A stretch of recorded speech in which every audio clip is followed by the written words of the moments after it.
السلام علیکم ورحمۃ اللہ۔ اعوذ باللہ السمیع العلیم من الشیطان الرجیم، بسم اللہ الرحمن الرحیم۔ ربی اشرح لی صدری ویسر لی امری واحلل عقدۃ من لسانی یفقہوا قولی۔ رب زدنی علما، اللہم رب زدنی علما، اللہم رب زدنی علما۔ اللہم فقہنا فی الدین، اللہم فقہنا فی الدین، اللہم فقہنا فی الدین۔ اللہم انی اسألک علما نافعا وعملا متقبلا ورزقا طیبا۔ اللہم اجعل ھذا القرآن ربیع قلبی ونور صدری وجلاء حزنی وذھب ہمی۔ رضیت باللہ ربا وبالاسلام دینا وبمحمد نبی ورسولہ صلی اللہ علیہ وآلہ وسلم۔ سورہ التوبہ ہے اور پارہ نمبر 10، سورت کا نمبر 9 اور آیت نمبر 60 سے شروع کرنے جا رہے ہیں۔ بسم اللہ الرحمن الرحیم۔ پیچھے اللہ سبحانہ وتعالیٰ نے صدقات کے بارے میں تذکرہ کیا تھا، تو صدقات کب دینے ہیں اور اب جو ہے وہ صدقات کن کن کو دینے ہیں ہم یہ پڑھیں گے، کیونکہ منافقین جو ہیں، پیچھے سارا منافقین کے بارے میں تذکرہ چل رہا تھا، وہ اللہ کے راستے میں صدقات نہیں دے رہے۔ اگر اللہ کے نبی کو صدقہ کرتے ہیں تو بھاگ کر آ کے لے لیتے تھے، لیکن جب ان کو خرچ کرنا پڑ رہا ہے تو نہیں کر رہے ہیں۔ اور جب اللہ کے نبی خرچ کرتے ہیں، صدقات بانٹتے ہیں لوگوں میں، تو وہ بھاگ کر آ کے لینے کی کوشش کرتے ہیں۔ تو اب اللہ نے دو ٹوک بات کر دی ہے کہ صدقات کن کن کو دینے ہیں۔ انما الصدقات للفقراء، بے شک جو صدقات ہیں وہ سب سے پہلے فقیروں کو دیے جائیں گے، ان کے حقدار فقیر ہیں۔ والمساکین، اور مسکینوں کو دوسرے نمبر پر جو مسکین ہیں۔ والعاملین علیہا، اور جو جاب وغیرہ کرتے ہیں، محنت مزدوری کرتے ہیں، ان کو دیا جائے گا۔ والمؤلفات قلوبہم، اور جو نئے نئے مسلمان ہوئے ہیں تالیف قلب کے لیے، ان کو دیا جائے گا۔ والغامرین، اور پھر رکابی پہلے ہے جو غلام آزاد کرانے میں۔ والغامرین، اور جو قرضہ دار ڈوبے ہوئے ہیں قرض میں۔ وفی سبیل اللہ، اور اللہ کے راستے میں۔ وابن السبیل، اور جو اللہ کے راستے کے مسافر ہیں، ان کو دیا جائے گا۔ ابھی ہم ڈیٹیل پڑھتے ہیں کیا ہے۔ فریضۃ من اللہ واللہ علیم حکیم، یہ اللہ کی طرف سے فریضہ ہے اور اللہ سب کچھ جاننے والا اور حکمت والا ہے۔ پہلی بات تو یہاں پر 2 دفعہ اللہ تعالیٰ نے فریضہ کہا ہے، تو اس کا مطلب یہ ہے کہ یہ فرائض جو زکوٰۃ ہیں یہ ان کے مصارف بیان کیے جا رہے ہیں۔ کل 8 مصارف بنتے ہیں، کن کن کو فرض زکوٰۃ دی جائے گی یہ ان کے بارے میں ہے۔ لیکن عام طور پر جو صدقات دیے جاتے ہیں جو فرض نہیں ہوتے ہیں، وہ بھی اگر ان لوگوں کو دیے جائیں تو زیادہ بیسٹ ہے۔ اور اس میں وہ معاشرے کے سبھی لوگ آتے ہیں جو حقدار ہیں۔ پہلے ہے فقیر و مسکین۔ فقیر وہ ہے جو کہ گھر گھر جا کے مانگتا ہے، اور مسکین وہ ہے جو مانگتا نہیں ہے، حالانکہ فقیر جیسا ہی اس کا بھی حال ہے، اس کو بھی ضرورت ہے، یہ بھی بیچارہ ہے، خالی ہاتھ ہے، لیکن یہ سوال سے بچنے کے لیے، اپنی سفید پوشی کے لیے کسی سے نہیں مانگتا ہے۔ اس کی وضاحت حدیث میں ہے کہ حضرت ابو ہریرہ فرماتے ہیں کہ آپ صلی اللہ علیہ وسلم نے فرمایا، مسکین وہ نہیں ہے جو 1 یا 2 لقموں کے لیے لوگوں کے پاس چکر لگائے، اسے 1 یا 2 کھجوریں دے دو تو وہ چلا جاتا ہے، بلکہ مسکین وہ ہے اس کے پاس بالکل کوئی ایسا مال نہ ہو جو اس کو مانگنے پہ مجبور نہ کرے، لیکن اس کو پتہ ہے کہ وہ لوگوں سے مانگتا نہیں ہے، تو اب اس کو صدقہ دیا جائے گا تاکہ وہ مجبور ہو کے لوگوں سے کھڑا ہو کے سوال نہ کرنا شروع ہو جائے۔ بخاری میں ہے کتاب الزکوٰۃ۔ مثلاً فقیر جو ہے وہ مانگ لیتا ہے، مسکین بھی وہی حال ہے فقیر والا، لیکن وہ مانگتا نہیں ہے، شرماتا ہے یا لحاظ کرتا ہے۔ تو پہلا ہے فقیر اور دوسرا ہے مسکین، اور تیسرا ہے والعاملین علیہا، جو کہ محنت مزدوری کرتے ہیں۔ یہاں 2 قسم کے لوگ ہوتے ہیں۔ پہلا وہ جو اسلام کے لیے کام کر رہے ہیں، جو کسی اسلامی ادارے میں یا پھر حکومت کے کسی کام میں حکومت کی ذمہ داری اٹھائے ہوئے ہیں، حکومت کا کام کر رہے ہیں، ایسے لوگوں کو بھی اجرت بنتی ہے۔ یا پھر مساجد میں جو لوگ دین کا کام کر رہے ہیں ان کو بھی اجرت یا تنخواہ دینی بنتی ہے۔ حضرت عبداللہ بن اسدی کہتے ہیں کہ دور فاروقی میں حضرت عمر رضی اللہ تعالیٰ عنہ نے ان کو اپنے پاس بلایا اور کہا کہ مجھے معلوم ہوا ہے کہ تم خدمت کا کام کر رہے ہو، یعنی حکومت کا کام کر رہے ہو، لیکن تم تنہا نہیں لیتے ہو۔ تو حضرت ابو عبداللہ بن اسدی کہتے ہیں کہ مجھے اللہ کے بندے یعنی حضرت خلیفہ عمر جو ہے ان کو کہا کہ مجھے یہ پسند نہیں ہے کہ میں تنہا لوں اللہ کے دین کا کام کر کے۔ تو حضرت عمر نے آگے سے ان کو کہا کہ میں بھی یہی کہتا تھا جب کہ میں اللہ کے نبی کے زمانے میں تھا۔ تو حضرت عبداللہ بن اسدی کہتے ہیں کہ نہیں، میرے پاس گھوڑے ہیں، مال ہے، غلام ہیں، تو مجھے ضرورت نہیں ہے اور پیسے کی۔ تو حضرت عمر نے کہا یہی بات میں نے بھی اللہ کے نبی سے کہی تھی، تو اللہ کے نبی نے فرمایا یہ لے لو، اس سے تم مالدار بنو گے، پھر اس سے تم صدقہ کرنا تاکہ دوسروں کی خدمت ہو سکے، اور اس سے جو مال آئے گا تو لوگوں میں تقسیم کرنا، لیکن تم حرص اور لالچ نہ کرنا۔ اگر تمہیں حکومت سے یا حکومت وقت کوئی مال دے دے تو اس کو لے لینا، اگر نہ دے تو اس کی فکر یا لالچ نہ کرنا۔ بخاری میں کتاب الاحکام۔ اس سے کیا معلوم ہوا کہ جو حکومت کے کام کرتے ہیں، مدارس میں ہیں، علماء ہیں، ان کو ان کی مزدوری دینا، کیونکہ وہ خدمت کا کام کر رہے ہیں، وہ کارکن ہیں دین کے یا اسلامی معاشرے کے یا حکومت کے، عوام کے، ان کو تنخواہ دینا لازم ہے، چاہے وہ مالدار ہوں اپنے گھر سے۔ اس کے علاوہ وہ لوگ، یہ خاص طور پر یہاں مطلب ہے اور عام یہ ہے، وہ لوگ جو دہاڑی محنت مزدوری کرتے ہیں، بڑی مشکل سے گزارا کر رہے ہیں زندگی میں، سفید پوشی، بس کسی سے مانگ نہیں رہے، ویسے ان کا دن رات بہت مشکل سے گزرتا ہے، تو مالدار لوگ ان کو بھی صدقات اور زکوٰۃ دے سکتے ہیں۔ والمؤلفات قلوبہم، اور تالیف قلب، اس سے مراد وہ ہے کہ جو لوگ کافر تھے لیکن اب مسلمان ہو گئے، اسلام دشمنی انہوں نے چھوڑ دی ہے، مسلمان ہو گئے ہیں۔ اب جو نئے نئے مسلمان ہوئے ہیں، اسلامی معاشرے کا فرض ہے، چونکہ وہ اپنا سب کچھ چھوڑ کر اسلام میں داخل ہوئے ہیں، جب اسلام میں داخل ہوئے ہیں تو ظاہر اس کے خاندان والے اس کے ساتھ دشمنی پہ اتر آئیں گے۔ وہی حال جو مدینہ میں آنے کے بعد مہاجرین کا تھا، وہ مہاجر جو اپنے گھر میں اچھے خاصے تاجر امیر تھے، یہاں آ کر بیچارے دو روٹی کے وقت کی روٹی کے محتاج تھے۔ تو ایسے لوگ جو نئے نئے مسلمان ہوئے ہیں، تاکہ وہ معاشی طور پر سنبھل سکیں اور تاکہ ان کا دل جو ہے اس میں کوئی لالچ نہ آئے، وہ دوبارہ کفر کی طرف نہ جائے، ان کا دل اسلام کی طرف مائل رہے، وہ مسلمان ہی رہیں، ایسے لوگوں کو بھی زکوٰۃ صدقات دیں، ان کی ہیلپ کریں تاکہ وہ اسلام میں مزید آگے جو ہے وہ امپروو کر سکیں۔ وفر رکاب، اور گردنیں چھڑانے والے یعنی کہ غلام۔ تو غلام جو ہے یا تو غلام خرید کر، جیسے پہلے زمانوں میں ہوتا تھا، اس کی بھی دو صورتیں ہیں۔ نمبر ایک صورت، کوئی بھی غلام خرید کر اس کو آزاد کر دیا جائے، اور بہت سے صحابہ مدینہ میں اور مکہ میں اس معاشرے میں ایسا بہت کیا کرتے تھے۔ حضرت امی عائشہ اور بہت سی صحابی اور صحابیات غلاموں کو آزاد کر دیا کرتے تھے خرید کر، تاکہ وہ بھی عام انسانوں کی طرح زندگی گزار سکیں۔ یا پھر اس کا دوسرا طریقہ ہے اجتماعی غلامی سے آزاد کرنا، یعنی کسی ملک میں دوسرے ملک کے باشندے ہیں جو انہوں نے غلام بنا کر رکھے ہوئے ہیں، تو اس ملک سے جو ہے وہ ڈیل کر لی جائے کہ اتنے پیسے میں اس کو چھڑوا دیا جائے تاکہ ملک آزاد ہو جائے۔ یا پھر جس طرح سے ایک ملک نے کسی دوسرے ملک سے قرضہ لیا ہوا ہے اور وہ قرضے میں اس قدر اگلے والغامرین کو ہم دیکھتے ہیں قرض داروں کے قرض ادا کرنا، اور قرض داروں کے قرض ادا کرنا، بہت سے لوگوں نے زندگی میں کسی سے قرض لیا ہوتا ہے اور وہ قرض بعض کو سود پر بھی لیا ہوتا ہے، اور وہ بالکل اپنے مقررہ وقت جب واپس کرنا ہوتا ہے واپس نہیں کر پاتے ہیں، یہاں تک کہ ایکسٹرا سود کی رقم بھی ادا نہیں کر پا رہے ہوتے، جس سے ان کا گھر بھی بک رہا ہوتا ہے اور بہت سے ان کے خرابیاں پیدا ہو سکتی ہیں معاشرے میں۔ تو جو مالدار ہیں وہ ان کی طرف سے ان کا قرض ادا کر دیں تاکہ اس قرض سے ان کی جان چھوٹ جائے۔ اور اگر کوئی مالدار بڑا لیول کی بات ہے، جیسے کسی ملک کی بات ہے، تو مالدار لوگ اس ملک کے ہی مالدار بے شک اس ملک کا قرضہ اتار دیں، تو یہ ایک بہت بڑا اللہ کے ہاں جو ہے وہ اجر کی بات ہو جائے گی۔ اگلی بات ہے وفی سبیل اللہ، اور اللہ کے راستے میں۔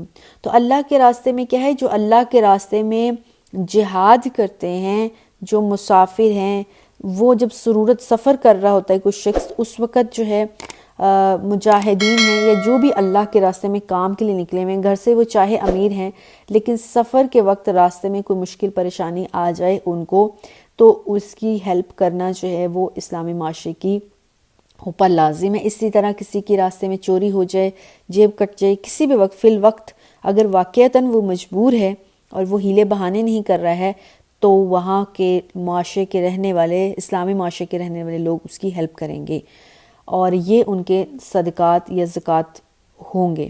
اس کے علاوہ وابن السبیل، اور جو اللہ کے راستے کے مسافر ہیں، تو اللہ کے راستے کے مسافر بھی وہی ابھی ہم نے بات کر لی ہے جو اللہ کے لیے کام کر رہے ہیں، اللہ کے دین کی خاطر کام کر رہے ہیں یا کسی سفر میں پڑے ہوئے ہیں، تو ایسے لوگوں کی ضروریات پوری کرنا۔ بہت سے جیسے کہ تبلیغ کرنے والے لوگ ہیں، مثال کے طور پر وہ ایک شہر سے دوسرے شہر جاتے ہیں، تو وہ شہر جہاں جہاں وہ جاتے ہیں، شہر والوں کی ڈیوٹی ان کے کھانے پینے، رہنے کا اور یا پھر مالی معاونت کا انتظام کرے، کیونکہ وہ اللہ کے دین کی خاطر گھر بار چھوڑ کر نکلے ہوئے ہیں۔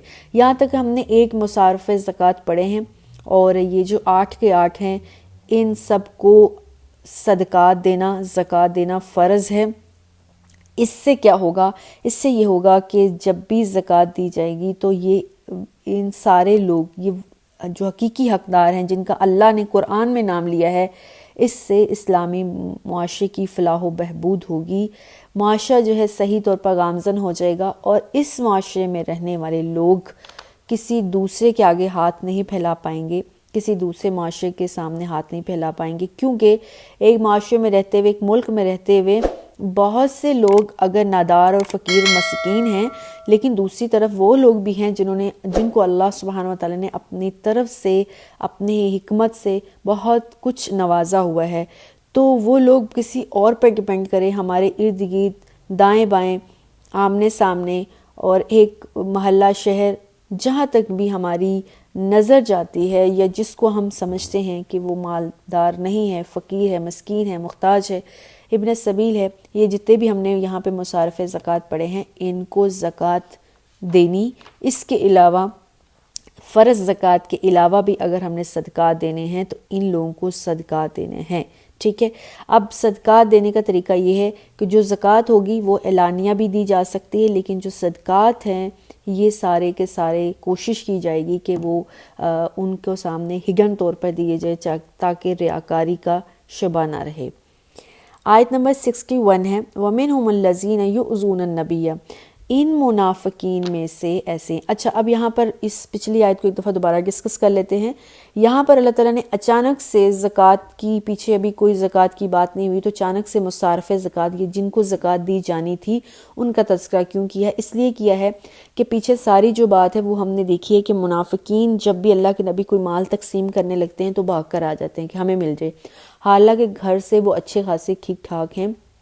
ان کے اوپر لازم ہے کہ وہ دوسرے نداروں کو دیں، کیونکہ ہرچ اور لالچ اور جو مال جمع کرنے کا طمع ہے ان کے اندر کوٹ کوٹ کے بھرا ہوا ہے، اس وجہ سے وہ یہ سب حرکتیں کر رہے ہیں۔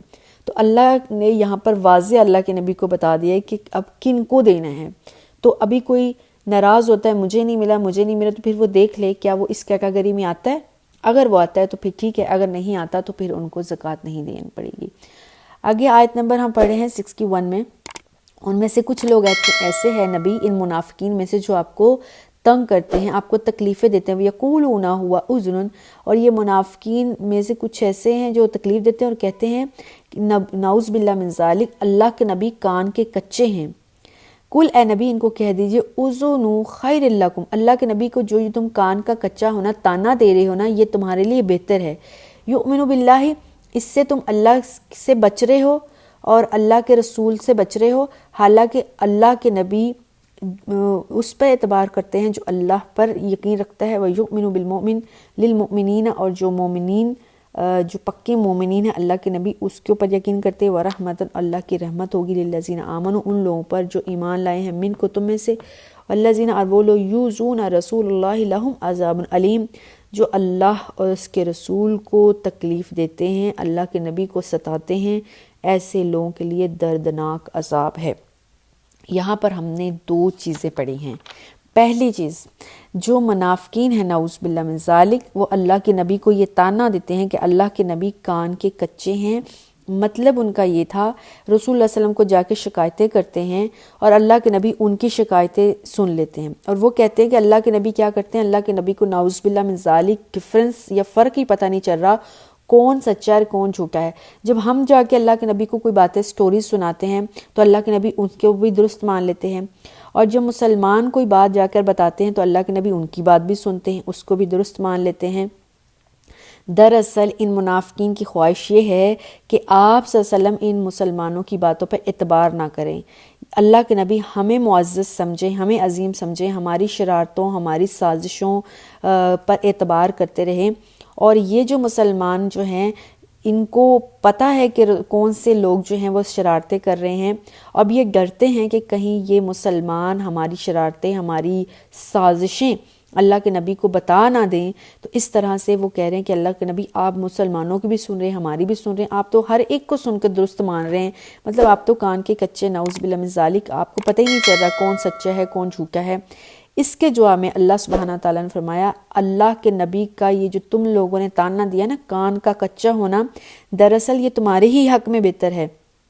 تم اللہ کے نبی کے سامنے ایمان کے جھوٹے دعوے کرتے ہو، مسلمان ہو کر ہمدردانہ جھوٹی قسمیں کھا رہے ہو، جہاز سے فرار ہونے کے بہانے کرتے ہو، پھر بھی اللہ کے نبی سے ہمدردی بٹور رہے ہو۔ یہی تو وہ صبر ہے جو اللہ کے نبی کے اندر ہے، اور یہی وہ رحمت ہے جو رحمت للعالمین ہے۔ آپ لوگوں کی اتنی سازشیں، شرارتیں، جھوٹے قسمیں، جہاز سے فرار ہونے کے بہانے، اللہ کے نبی کو تنگ کرنے، تکلیفیں دینے کی ساری سازشیں جاننے کے باوجود اللہ کے نبی نے صبر کیا ہوا ہے۔ اللہ کے نبی نے رحمت کے در کھولے ہوئے ہیں۔ اگر اللہ کے نبی تم لوگوں کو وہ جو اللہ کے نبی کو پتہ ہے زبان پر لے آئیں، تم لوگوں کو بتا دیں، تمہاری تو دنیا میں ہی شامت آ جائے گی، تو یہ تمہارے حق میں تو بہت بہتر بات ہے۔ اللہ کے نبی اگر تمہاری بھی سن رہے ہیں اور سن کر چپ کر رہے ہیں، اور مسلمان کی بھی سن رہے ہیں اور سن کر چپ کر رہے ہیں، تو اس کا یہ مطلب نہیں کہ اللہ کے نبی نعوذ باللہ من ذالک کان کے کچے ہیں، یا اللہ کے نبی کو نعوذ باللہ من ذالک کچھ سمجھ نہیں آتی کھرا اور کھوٹا کیا ہے، بلکہ یہ تو تمہارے حق میں بہتر ہے، کیونکہ نبی کی زبان سے اگر کچھ نکل گیا تو تم اس سزا سے، اس شامت سے بچ نہیں پاؤ گے۔ یہ تو اللہ کے نبی کا صبر اور اللہ کے نبی کے دل کی مضبوطی اور رحمت ہے جو تمہاری ان ساری حرکتوں کو دیکھتے ہوئے سمجھتے ہوئے بھی اللہ کے نبی جو ہے وہ خاموشی اختیار کی ہے۔ اگلی آیت کے اگلے حصے میں اللہ کہہ رہا ہے لیکن اللہ پر اور جو مومنین ہیں، سچے مومن ہیں، اللہ کے نبی کو اس پر یقین ہے۔ ایسا نہیں کہ اللہ کے نبی کو پتہ نہیں چل رہا کون سچا ہے کون جھوٹا ہے، اور اللہ کے نبی ساروں کی بات پر عمل کر لیتے ہیں، ساروں کی بات کو درست مان لیتے ہیں، نہیں۔ اللہ کے نبی سنتے تو سب کی ہیں، مگر اعتبار اسی پر کرتے ہیں جو سچے مومن ہیں، وہ سچے مومن جو دل سے اللہ اور اس کے رسول کی فرمانبرداری کرتے ہیں، اللہ سے ڈرنے والے ہیں، جھوٹ اور چغل خوری سے پرہیز کرتے ہیں۔ لہٰذا فی الواقعہ تمہیں اس بات پر شکر اور صبر کرنا چاہیے کہ اللہ کے نبی کو اللہ ساری تمہاری سرگرمیوں کے بارے میں، تمہاری شرارتوں اور سازشوں کے بارے میں بتا رہے ہیں، پھر بھی اللہ کے نبی خاموشی اختیار کیے ہوئے ہیں۔ اور اللہ کہہ رہے ہیں کہ منافقین کے لیے کیا ہے، اس سے بڑھ کر اور کیا سزا ہے کہ جو مومن ہیں جن پر اللہ کے نبی اعتبار کرتے ہیں ان کے لیے رحمتیں ہیں اس دنیا میں بھی اور آخرت میں بھی، اور جو اللہ کے نبی کو تکلیفیں دے رہے ہیں اندر سے اور اوپر سے آ کے آپ کے منہ کے اوپر ہی آپ صلی اللہ علیہ وسلم کو مختلف قسم کے الزام اور تانے دے رہے ہیں، ان کے لیے عذاب علیم ہے، لہم عذاب علیم، وہ دنیا میں بھی ملے گا اور آخرت میں بھی ملے گا۔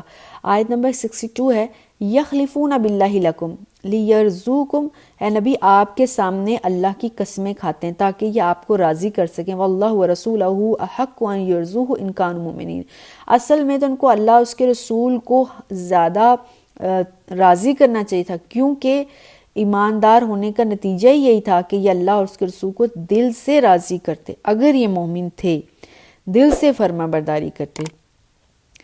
اور کیا ہے، اس آیت کو پہلے دیکھ لیتے ہیں۔ منافقین کی جو سازشیں ہیں، یہ جو دغا بازی ہے، جب بھی پکڑی جاتی تھی نا فوراً مکر جاتے تھے اور فوراً جھوٹی قسمیں کھانا شروع کر دیتے، اور جھوٹی قسمیں، جھوٹے بیان دے دے کے مسلمانوں کو راضی کرنا چاہتے، مطمئن کرنے کی کوشش کرتے تھے، حالانکہ یہ بات ان کی منافقیت کو اور تقویت دیتی تھی اور مضبوط کرتی تھی۔ اس سے بہتر تھا کہ یہ ایکسیپٹ کر لیتے کہ ہم نے سازش کی ہے، دغا بازی کی، اللہ کے نبی سے معذرت کرتے، سوری کرتے، اللہ کے سامنے توبہ کرتے، عاجزی اور انکساری کرتے، ڈرتے، اپنے غلطیوں کا اعتراف کرتے، اللہ اس کے رسول کو راضی کرنے کے بعد اللہ پر یقین کرتے ہوئے زندگی گزارتے. یہ زیادہ بیسٹ تھا، یہ زیادہ بیسٹ ہے کہ مکر و فریب کرنے کے بعد اللہ کے نبی کے پاس جا کے جھوٹی قسمیں کھا کے آپ کو یقین دلوایا جا رہا ہے کہ ہم سچے ہیں، جبکہ پچھلی آیت 61 میں اللہ کے نبی کہہ چکے ہیں، اللہ نے اپنے نبی سے کہلوایا ہے کہ اللہ کا اعتبار مومنین پر ہی ہے اور مومنین کے لیے ہی رحمت ہے، تمہارے لیے تو عذاب علیم ہے. آیت نمبر 63 ہے الم یعلموا انہ من یحادد اللہ ورسولہ فان لہ نار جہنم خالدا فیہا اللہم لا جعلنا منہم. اللہ کہہ رہے ہیں کیا انہیں معلوم نہیں ہے جو شخص اللہ اور اس کے رسول کا مقابلہ کرے گا اس کے لیے جہنم کی آگ ہے، وہ ہمیشہ اس میں رہے گا. ذالک الخزی العظیم، یہ بہت بڑی رسوائی ہے. یحذر المنافقون ان تنزل علیہم سورۃ تنبئہم بما فی قلوبہم. اللہ کہتے ہیں یہ منافقین اس بات سے ڈرتے ہیں کہ مسلمانوں پر کوئی ایسی صورت نازل نہ ہو جائے جو منافقین کے دل کا حال بتا دے. قل استہزئوا، اے نبی ان سے کہیے مذاق اڑا لو جتنا اڑانا ہے. ان اللہ مخرج ما تحذرون، بے شک اللہ تعالیٰ یقیناً وہ ظاہر کر کے ہی رہے گا جو تم چھپاتے ہو. تو اللہ نے ان 2 آیات میں کہا ہے کہ منافقین کے لیے رسوائی کافی ہے کہ ان کی سازشیں اور دغا بازی دنیا کے سامنے آ رہی ہے. یہ جتنا بھی لوگوں کو ستا رہے ہیں، اللہ کے نبی کو ستا رہے ہیں اور پھر جھوٹی باتیں بنا کے قسمیں کھا کے مسلمانوں کو اپنی صفائی کی یقین دہانی کروا رہے ہیں، اللہ کے نبی کو اپنی یقین دہانی کروا رہے ہیں. لیکن یہ رسوائی ہی ہے دنیا میں. ابھی بھی ان کو سمجھ جانا چاہیے یہ دنیا میں جو رسوائی ہے یہ تو رسوائی کچھ بھی نہیں ہے آخرت کی رسوائی کے سامنے، جب ان کی شرارتیں کھل کر سامنے آ جائیں گی کل قیامت کے دن. ابھی تو یہ معذرتیں کر رہے ہیں نا، اللہ کے نبی کو جھوٹی قسمیں کھا کر یقین دہانی کروانے کی کوشش کر رہے ہیں.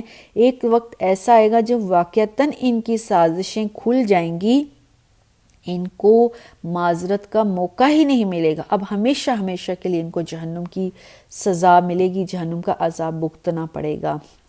ان اللہ اچھا آیت نمبر 65 ہے وَلَئِنْ اگر سألتم لَيَقُولَنَّ إِنَّمَا نَحْنُ نَهُزُ وَنَلْعَبُ قُلْ أَبِاللَّهِ وَآيَاتِهِ وَرَسُولِهِ إِن كُنتُمْ تَهْزَرُونَ. جب بھی یہ جھوٹی قسمیں کھاتے ہیں نا تو یہ اس کے بعد کہتے ہیں ہم تو مذاق کر رہے تھے. غزوہ تبوک میں چلے تو گئے منافقین، اب راستے میں کیا ہوا، انہوں نے شرارتیں سوجی اور مسلمانوں کو بہکانا شروع کر دیا اور کہا، ان کے حوصلے پست کیے، کہاں یہ دیکھو مسلمان رسول اللہ صلی اللہ علیہ وسلم اور صحابہ جو ہے نعوذ باللہ من ذالک عجیب دیوانگی اور بے تکی باتیں کر رہے ہیں. کہاں کیسر و کسریٰ، کہاں جو ہے ایران عراق شام، اور کہاں مکہ کے قریشی. ہم تھوڑے سے لوگ ان پر کیسے غالب آ سکتے ہیں؟ ہماری تو سخت پٹائی ہو جائے گی، ذلت رسوائی ہو جائے گی. ہمیں خطرہ ہے کہیں اللہ کے نبی کی ذات پر کوئی حملہ نہ ہو جائے. اس قسم کی باتیں اور اس قسم کی تکلیف دہ اذیت ناک باتیں کر کے مسلمانوں کے حوصلے پست کرنے کی کوشش کی. جب یہ بات اللہ کے نبی کو پتہ چلا تو اللہ کے نبی نے ان کو پوچھا تو آگے سے انہوں نے کہا کہ ہم تو ہنسی مذاق کر رہے تھے، دل بہلاوا کر رہے تھے، ہمارا مقصد تو یہ تھا ہی نہیں. ہم تو یہ چاہتے ہیں اسلام کی سربلندی ہو، اسلام کا بول بالا ہو، جبکہ اندر سے مسلمانوں کو نقصان اور اسلام کو نقصان پہنچانا ان کا مقصد تھا. لا تعتذروا فقد کفرتم بعد ایمانکم ان تعفوا عن طائفة منکم نعذب طائفة بأنہم کانوا مجرمین. آگے آیت نمبر 66 میں اللہ کہہ رہے ہیں ان کو بہانے مت بناؤ. اب واضح ہو چکا ہے کہ ایمان لانے کے بعد تم کفر اختیار کر چکے ہو، یعنی اب تم کافر ہی ہو. اگر ہم تمہارے ایک گروہ کو معاف بھی کر دیں تو ضرور دوسرے کو سزا ہوگی کیونکہ تم واقعی ہی مجرم ہو. اب ظاہر ہے کہ رسول اللہ صلی اللہ علیہ وسلم منافقین کے اس گفتگو کے بعد ان کو جہاد میں حصہ نہیں لینے دیں گے، اور اللہ کے نبی فی الواقعہ اب کیا کریں گے، ان کو نفاق کی راہ پر چھوڑ کر جو حقیقی مسلمان ہیں اس کو اپنے ساتھ لیں گے. تو اللہ کے نبی کہہ رہے اگر ہم تمہیں معاف بھی کر دیں تو میں معاف کر دوں گا، اللہ معاف نہیں کرے گا. تو سزا تو تمہیں ہونی ہے، میرے سے اگر چھوٹ جاؤ گے تو اللہ سے نہیں چھوٹ پاؤ گے.